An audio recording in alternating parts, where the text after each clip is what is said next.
नमस्कार।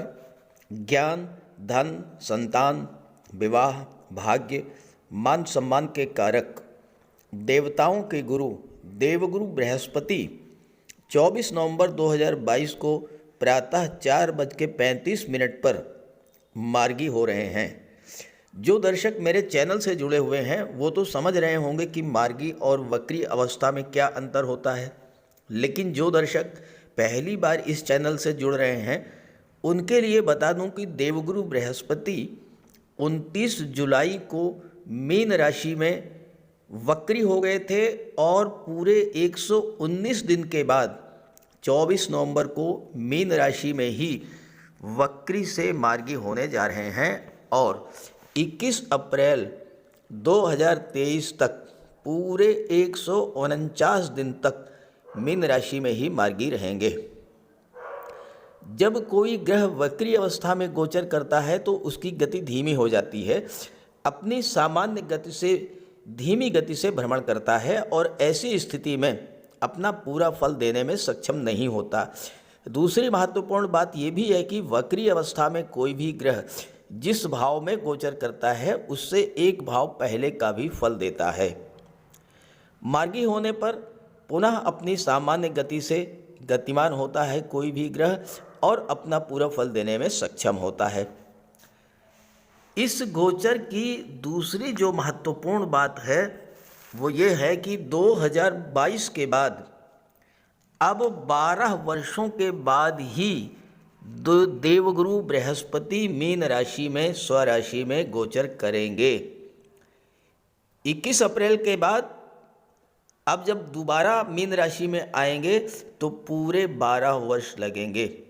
इसलिए 24 नवंबर से 21 अप्रैल तक का जो समय है वो आप सभी के लिए विशेष महत्व का रहेगा और खासकर उन जातकों के लिए जिनके जीवन में देवगुरु की महादशा या अंतर्दशा गतिमान है, उनको तो इस गोचर का विशेष प्रभाव देखने को मिलेगा ही मिलेगा। तो वीडियो शुरू करते हैं। सबसे पहले मैं आपको ये समझाऊंगा कि देवगुरु मार्गी होने पर किस तरह से आपके जीवन को प्रभावित करेंगे।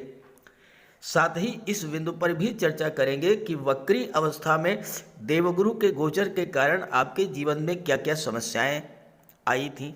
फिर बात करेंगे कुंभ राशि के जातकों के जीवन पर देवगुरु के मार्गी होने का क्या शुभ प्रभाव पड़ेगा और वीडियो के अंत में मैं आप देवगुरु के उपायों पर भी चर्चा करूंगा। ये विश्लेषण आपकी चंद्र राशि के आधार पर किया जा रहा है। तो चलिए वीडियो शुरू करते हैं। ये कालपुरुष की कुंडली आपके सामने है। इसमें मैंने केवल अंक लिखे हैं, उससे आपको ये पता चलेगा कि किस अंक में कौन सा भाव है। जैसे यहाँ 1 लिखा है तो ये लग्न हो गया, ये 2 लिखा है दूसरा धन भाव हो गया, ये 3 लिखा है पराक्रम भाव हो गया, ये 4 लिखा है सुख भाव हो गया, ये संतान और शिक्षा का हो गया, ये 6 लिखा है ये रोग ऋणी शत्रु का भाव हो गया, ये 7 लिखा है ये दाम्पत्य सुख और विवाह का हो गया, ये 8 है आयु का भाव, 9 भाग्य भाव, 10 कर्म भाव, 11 लाभ का भाव और 12 व्यय का भाव, खर्चों का भाव, विदेश का भाव। अब इसमें जो केंद्र के भाव होते हैं पहला, चौथा, 7वां और 10वां, और त्रिकोण का जो भाव होता है वो होता है 5वां और 9वां। तो जो त्रिकोण के भाव होते हैं उनको लक्ष्मी स्थान कहा जाता है, 5वां और 9वां। अब देवगुरु का गोचर मीन राशि में है। मीन राशि कालपुरुष कुंडली की 12वीं राशि है। तो देवगुरु का गोचर 12वें भाव में है। 12वें भाव से पंचम और नवम, 12वें भाव से त्रिकोण के भाव कौन कौन से हुए? चौथा और 8वां। देखिए 12वें भाव से गिनिए, 1 2 3 4 5, तो 5वां हुआ, ये त्रिकोण हुआ पहला, और इसके बाद 6 7 8 9 ये दूसरा त्रिकोण। ये विद रिस्पेक्ट टू देवगुरु, देवगुरु के गोचर के सापेक्ष चौथा भाव यानी कर्क राशि, 8वां भाव यानी कि वृश्चिक राशि। इन राशियों में जो भी ग्रह गोचर करेंगे, देवगुरु उस ग्रह के प्रभाव को बहुत अधिक बढ़ा देंगे, उस ग्रह को एक्टिवेट कर देंगे। जिस तरह से किसी भी व्यक्ति के जीवन में जिस ग्रह की महादशा या अंतर्दशा आती है, वह ग्रह एक्टिवेट होता है, वह ग्रह पूरा फल देता है।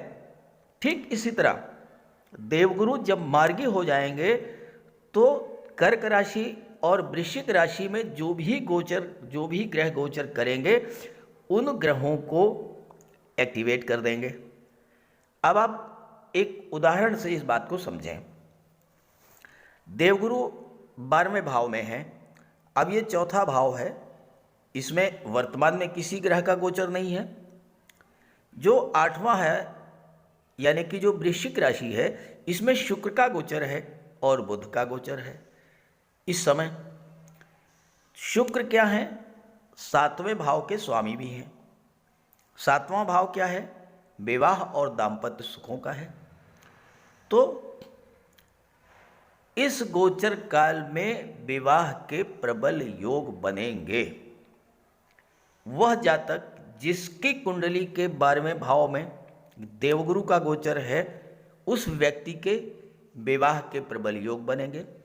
यहाँ पर बुध भी हैं, तो पार्टनरशिप में व्यापार के लिए भी बहुत अच्छे योग बनेंगे। अब एक दूसरा उदाहरण आप समझिए। मान लीजिए देवगुरु का गोचर 4th भाव में है। यहाँ पर देवगुरु हैं, यहाँ मैंने जे का मतलब जुपिटर यानी देवगुरु। देवगुरु 4th में है। अब आप 4th के सापेक्ष त्रिकोण का भाव कौन सा हुआ? 1 2 3 4 5। और नवम का कौन सा हुआ? 1 2 5 के बाद 5 ये हो गया, 6 7 8। देखिए एक बार आप फिर से गिनते हैं। देवगुरु 4th में है, तो 1 2 3 4 5 पहला त्रिकोण हुआ अष्टम भाव, 6 7 8 9। दूसरा त्रिकोण हुआ 12वां भाव। 12वां भाव क्या है? विदेश का है। यहाँ पर शुक्र का गोचर होगा, तो क्या होगा? अगर कोई व्यक्ति विदेश जाने का प्रयास कर रहा है, तो उसे इस गोचर काल में सफलता मिल जाएगी। बात आप क्लियर हुई आपको? देवगुरु के सापेक्ष जो भी भाव पंचम है या जो भी भाव नवम है, उसको एक्टिवेट कर देंगे।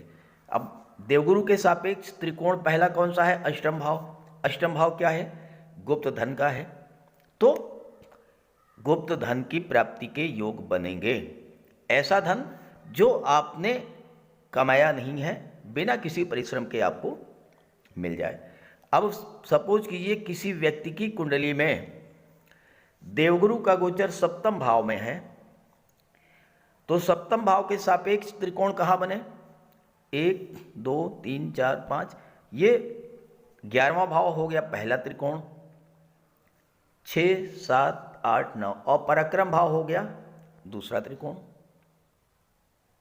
अब क्या होगा? तीसरा भाव क्या होता है? यात्राओं का होता है, ट्रांसफर का होता है।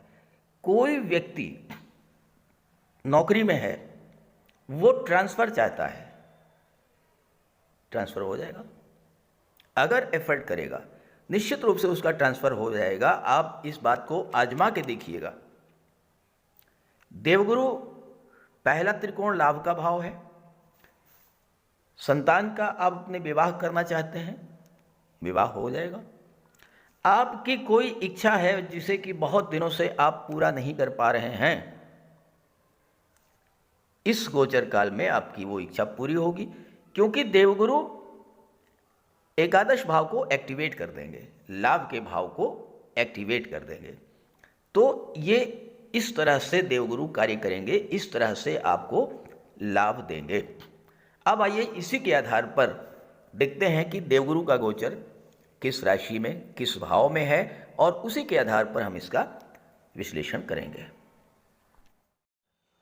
तो ये है कुंभ राशि के जातकों की कुंडली। देवगुरु का गोचर कुंडली के धन भाव में है और देवगुरु लाभ के भाव के स्वामी हैं। तो देवगुरु यहाँ पर महाधनी योग बना रहे हैं। शनि 12वें भाव में गोचर कर रहे हैं, राहु पराक्रम में, केतु भाग्य भाव में और बुध और शुक्र ये दशम भाव में गोचर कर रहे हैं। ये तो है ग्रह स्थितियाँ। पिछले समय में 29 जुलाई से 24 नवंबर के बीच गुरु वक्री थे। 23 अक्टूबर तक शनि भी वक्री थे। दो बड़े ग्रह देवगुरु और शनि जो कर्म के कारक हैं, जो भाग्य के कारक हैं, जो धन के कारक हैं, जो कैरियर के कारक हैं, जो नौकरी के कारक हैं, ऐसे दो ग्रह अगर वक्री हो जाएं तो समस्याएं तो आनी ही आनी हैं। जिन जातकों की कुंडली में देवगुरु कमजोर होंगे या शनि कमजोर अवस्था में होंगे, उनको पिछले 119 दिनों में विशेष परेशानी झेलनी पड़ी होगी। चाहे वो कैरियर के मामले को लेकर के, पारिवारिक जीवन को लेकर के, व्यापार व्यवसाय को लेकर के या फिर नौकरी को लेकर। देवगुरु होते हैं धन के कारक, लेकिन धन प्राप्ति के मार्ग में बाधाएं आई होंगी। शनि के प्रभाव से आपने परिश्रम तो किया होगा। हो सकता है कि विदेश से कोई बड़ी पेमेंट आपको मिलनी रही हो, लेकिन वो पेमेंट आपको ना मिल पाई हो। किसी न किसी वजह से आपका पैसा फंस गया होगा। किसी को आपने पैसा दिया उधार, वो पैसा आपको नहीं मिलेगा, नहीं मिला होगा। शनि 12वें में है। 12वां भाव अस्पताल का होता है, रोगों का। शनि और गुरु दोनों ही वक्री, तो सांस संबंधी बीमारियां, फेफड़ों में खराबी, लीवर की प्रॉब्लम, दमा, सिर दर्द, रीढ़ की हड्डी में दर्द, पेट फूलना, कब्ज की शिकायत, वजन अधिक बढ़ जाना, मोटापे की समस्या, जोड़ों में दर्द, पिंडलियों में दर्द, कमर दर्द, ये सब समस्याएं आपके जीवन में आई होंगी। 12वां भाव चूंकि व्यय भाव होता है, खर्चों का भाव होता है, आपका बहुत पैसा बिला वजह दवाइयों पर खर्च हुआ होगा। Doctor, medical store, pathology lab, अस्पताल के चक्कर आपके लगे होंगे।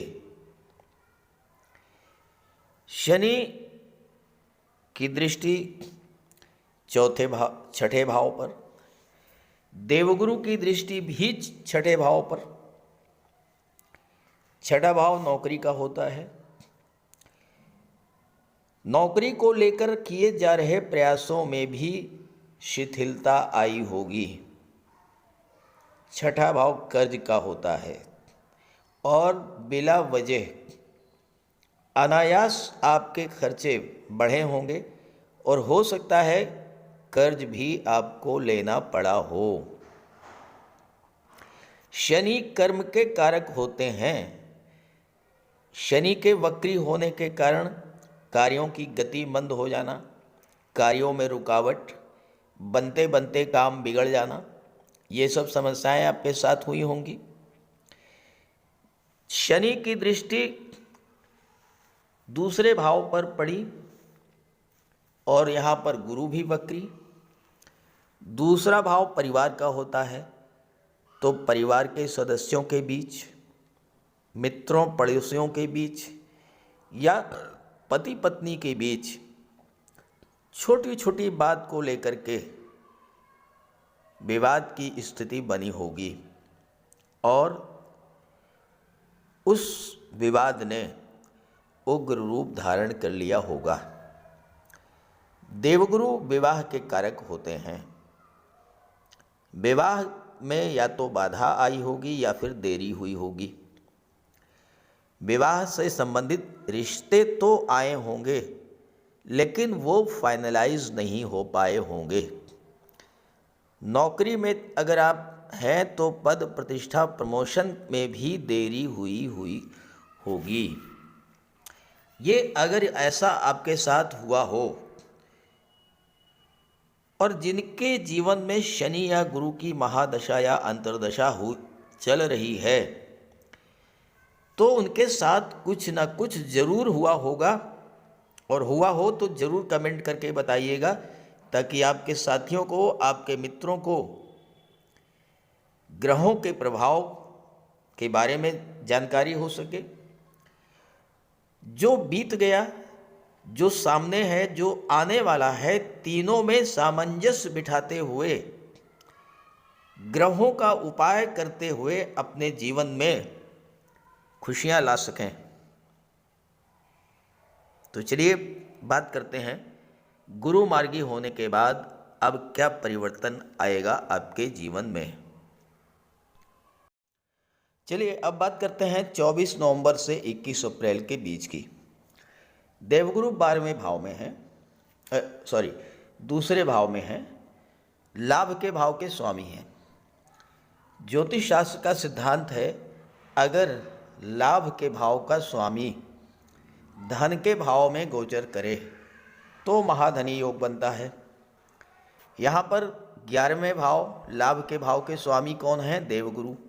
देखिए 9 लिखा है, 9 यानी धनु राशि, धनु राशि के स्वामी देवगुरु, तो लाभ के भाव के स्वामी हुए देवगुरु, गोचर कर रहे हैं धन के भाव में, महाधनी योग बन गया।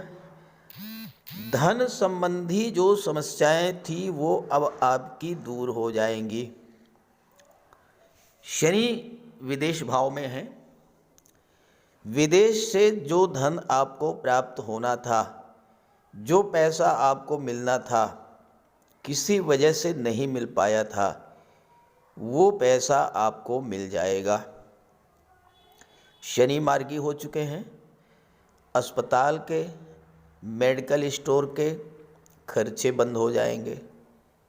अनावश्यक जो आपका धन खर्च हो रहा था वह धन खर्च होना बंद हो जाएगा और धन की बचत होनी शुरू हो जाएगी।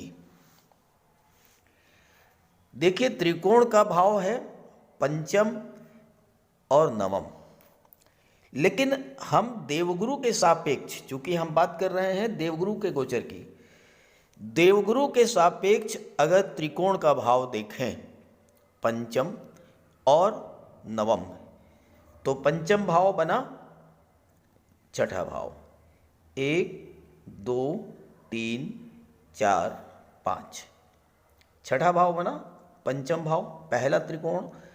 देवगुरु की दृष्टि भी छठे भाव पर। इसके बाद 6 7 8 9, दूसरा त्रिकोण दशम भाव बना, वृश्चिक राशि, देवगुरु की नवम दृष्टि। देवगुरु को 2 विशेष दृष्टियां प्राप्त हैं, पंचम और नवम। 7वीं दृष्टि तो हर ग्रह को प्राप्त है, लेकिन जो ये 5वीं और नवम दृष्टि है, ये इसका विशेष प्रभाव होता है। 5वीं और 9वीं दृष्टि में अमृत होता है। जिस भाव पर 5वीं दृष्टि या 9वीं दृष्टि पड़ जाए उस भाव की शुभता में वृद्धि हो जाती है, उस भाव का कल्याण हो जाता है। अब छठे भाव पर दृष्टि पड़ रही है, पहले त्रिकोण पर, क्या होगा? छठा भाव होता है नौकरी का, पंचम के स्वामी है बुध। बुध बुद्धि के कारक, बुध स्किल के कारक, इंटेलिजेंस के कारक, आईटी सेक्टर, कंप्यूटर और मैनेजमेंट के कारक, कला और साहित्य के कारक। बुध आपकी कुंडली में लगातार 3 महीने तक लक्ष्मी नारायण योग बनाएंगे। वर्तमान में बुध और शुक्र दशम भाव में युति बनाकर बैठे हैं, लक्ष्मी नारायण योग बनाएंगे। 5 दिसंबर को शुक्र 11वें भाव में आ जाएंगे, बुध भी 3 दिसंबर को 11वें में आ जाएंगे। यहाँ भी लक्ष्मी नारायण योग। जनवरी में 12वें भाव में बुध और शुक्र होंगे और यहाँ भी लक्ष्मी नारायण योग। तो इस तरह से बुध का गोचर बहुत ही शुभ भाव में है और बुध के प्रभाव से और देवगुरु की कृपा दृष्टि से अगर आप आईएएस, आईपीएस, सिविल सर्विसेज की तैयारी कर रहे हैं, banking sector, finance sector, education sector, management के क्षेत्र में किसी मल्टीनेशनल कंपनी में नौकरी की तलाश कर रहे हैं, तो नौकरी मिलने की दृष्टि से यह योग बहुत ही सुंदर है। 24 नवंबर से 21 अप्रैल के बीच जो ग्रह स्थिति है उसमें आपको नौकरी मिलने का योग है और नौकरी आपको मिल जाए तो ज़रूर कमेंट करके बताइएगा। हाँ, इसके लिए ज़रूरी ये है कि आपके जीवन में महादशा किसकी चल रही है ये भी देखना होगा। सूर्य की चल रही है, गुरु की चल रही है महादशा, अंतर्दशा। सरकारी नौकरी में, शासन प्रशासन में आपको चांस मिल जाएगा। बुध की और गुरु की महादशा, अंतर्दशा चल रही है, बैंकिंग सेक्टर में, एजुकेशन सेक्टर में आपको जॉब मिल जाएगी। तो ये देखना होगा कि महादशा किसकी चल रही है और दूसरे ग्रह का अंश बल कितना है। अगर ये चीज़ें आपको सपोर्ट करेंगी तो आपको निश्चित रूप से जॉब मिल जाएगी, इसमें कहीं से कहीं कोई संशय नहीं है। सप्तम दृष्टि की बात भी कर लें तो 7वें भाव पर पड़ रही है। 7वां भाव, सप्तम दृष्टि की बात करें तो अष्टम भाव पर पड़ेगी। अष्टम भाव गुप्त विद्याओं का होता है, ज्योतिष का होता है, तंत्र मंत्र का होता है, रिसर्च का होता है, गुप्त धन का होता है। अगर आपकी रुचि तंत्र मंत्र या ज्योतिष में है, अगर आपकी कुंडली में देवगुरु दूसरे भाव में हैं और थोड़ी सी भी रुचि अगर आपकी ज्योतिष में है या तंत्र मंत्र में है, आप देखिएगा इस योग के बनने पर इस समय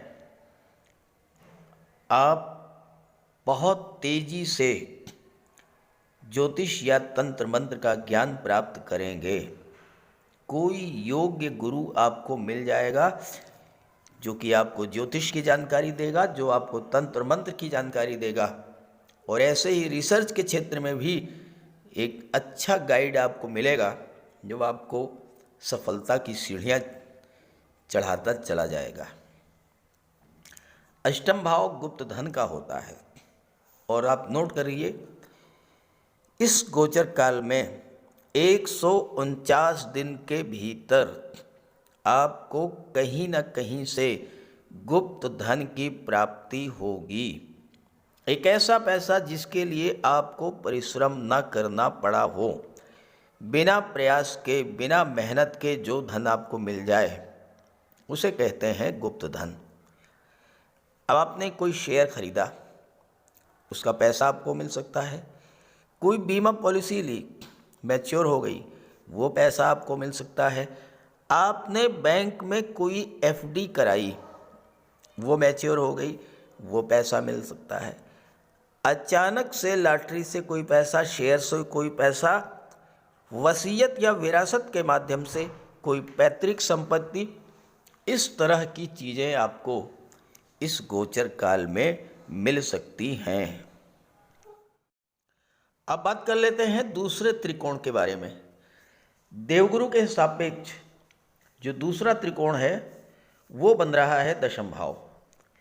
1 2 3 4 5 6 7 8 9, दूसरा त्रिकोण दशम भाव। देखिए छठे भाव से नौकरी का विचार किया जाता है, दशम भाव से आपके कैरियर ग्रोथ का विचार किया जाता है, कैरियर में अप डाउन्स का विचार किया जाता है।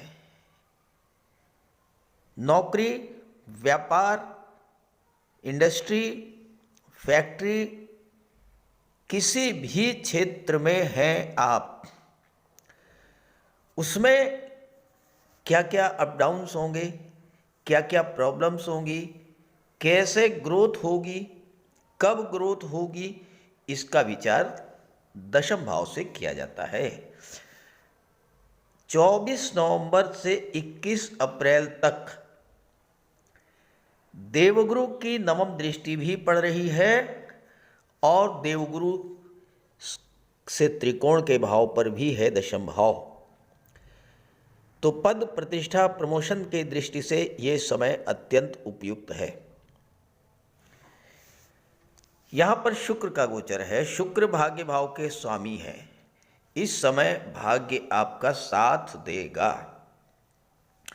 और चूंकि आपकी कुंडली में शुक्र भाग्य भाव के स्वामी 21 अप्रैल तक रहेंगे तो भाग्य आपका साथ 21 अप्रैल तक लगातार देता रहेगा, यानी कैरियर में ग्रोथ आपके लगातार होती रहेगी।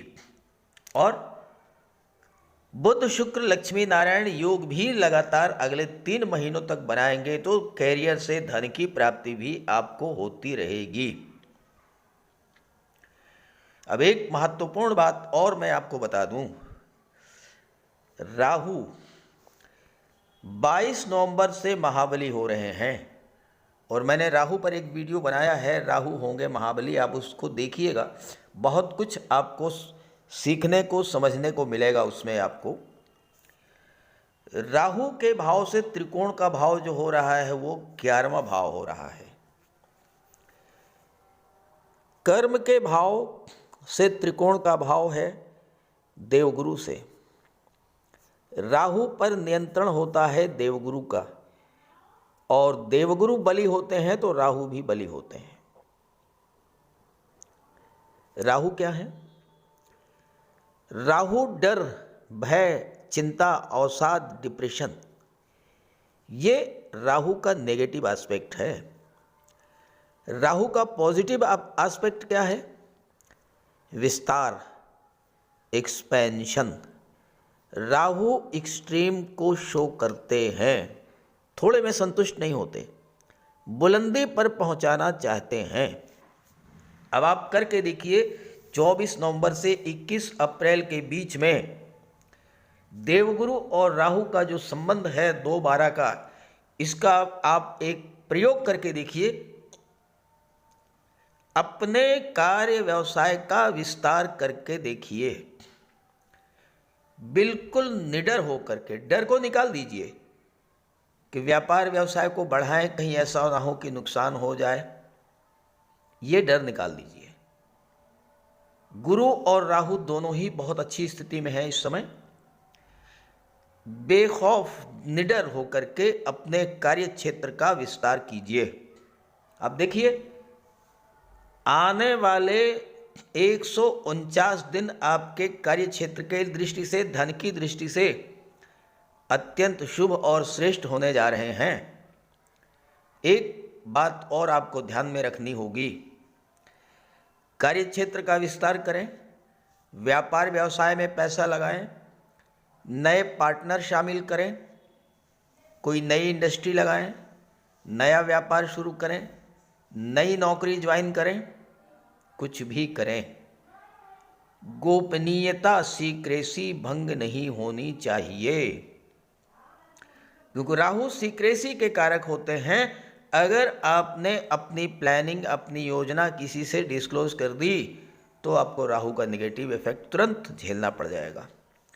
अपनी प्लानिंग्स को सीक्रेट रखिए, योजनाओं को गोपनीय रखिए, किसी से शेयर मत कीजिए, विस्तार करते चले जाइए, आप बुलंदियों पर पहुंचेंगे। आप करके देख लीजिएगा, 21 अप्रैल को कमेंट करके मुझे बताइएगा।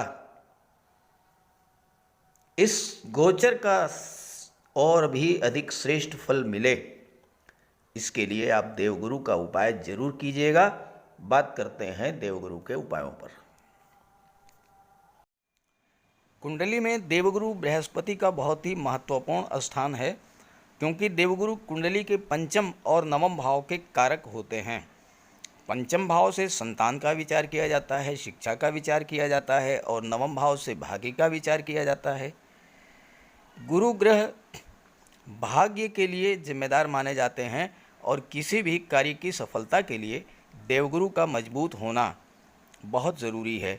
जब कुंडली में देवगुरु मजबूत होते हैं तो भाग्य का साथ मिलता है, जिस काम में हाथ डालते हैं वो सफल होता है, विवाह समय से होता है, शिक्षा अच्छी मिलती है, गुरु की कृपा रहती है, धन की प्राप्ति होती है।